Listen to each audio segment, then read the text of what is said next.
To create a new customer, I select Main Menu, Memory, New Folder. I assign this folder a number or a name, in this case 123, and confirm with OK Save Input.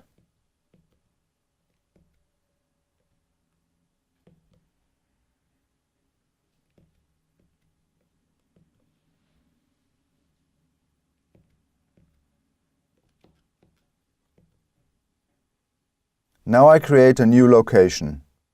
First I assign a system number, in this case Q, save this and confirm with OK Go to Measurement.